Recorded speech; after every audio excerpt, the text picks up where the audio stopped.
One of the most commonly asked questions I get is, how can I be better at reading greens? It's not simple. I always say time. You need to spend time on a putting green learning how to read greens. And here's what happens. If I have some balls here on the putting green, what I like to do is I get all my senses are alive. I've got my eyes working. As a matter of fact, when I hit a shot onto the green, I'm immediately looking at my surroundings. That's the high side, this is the low side. Most of the good reading comes from underneath the hole.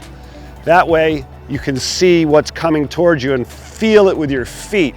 Tiger Woods always said, I like to feel where I am with my feet. What's uphill, what's downhill. I really like to notice grain. What's the grain doing? And especially on Bermuda grasses, you can see the direction that grass is growing.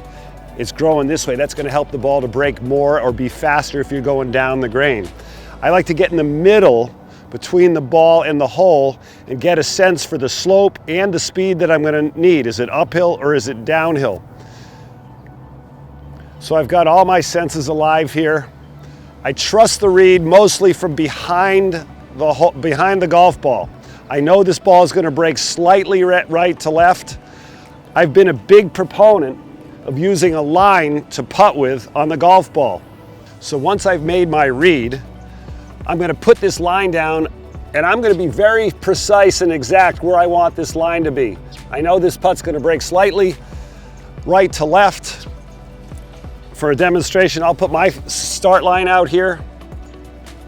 So that means halfway to the hole, the apex of the putt, the ball should be slightly inside that start line. And then I'm going to go through my routine, visualizing the extension of that line into the cup. This is a really big part of the stroke now, that you trust everything you've done and keep a good flowing routine.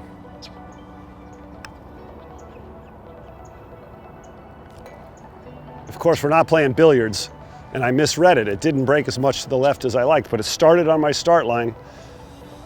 If I were going to teach somebody, if I had a lesson to give, I think one of the most important things to do to help somebody to read greens is to find a straight putt. I like to say, let's find a 10-footer where the ball's dead straight. That allows an uphill if you can. So we would find a hole. Let's use this one for an example.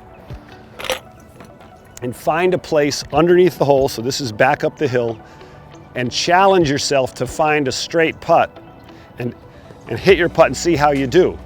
Once you've found straight, then you can move over to the right, and what's going to happen should break more to the left.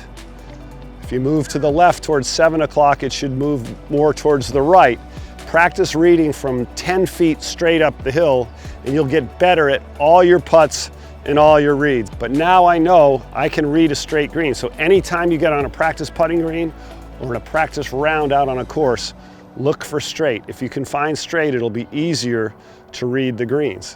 When you get above the hole, when I come over to this side, the high point of the hole, and I can find straight from downhill and move slightly off that straight line, I know these are going to be the fastest putts and the most break from 1030 and from 130. Lots of breaks. So practice those around the clock putts and you'll become a better green reader.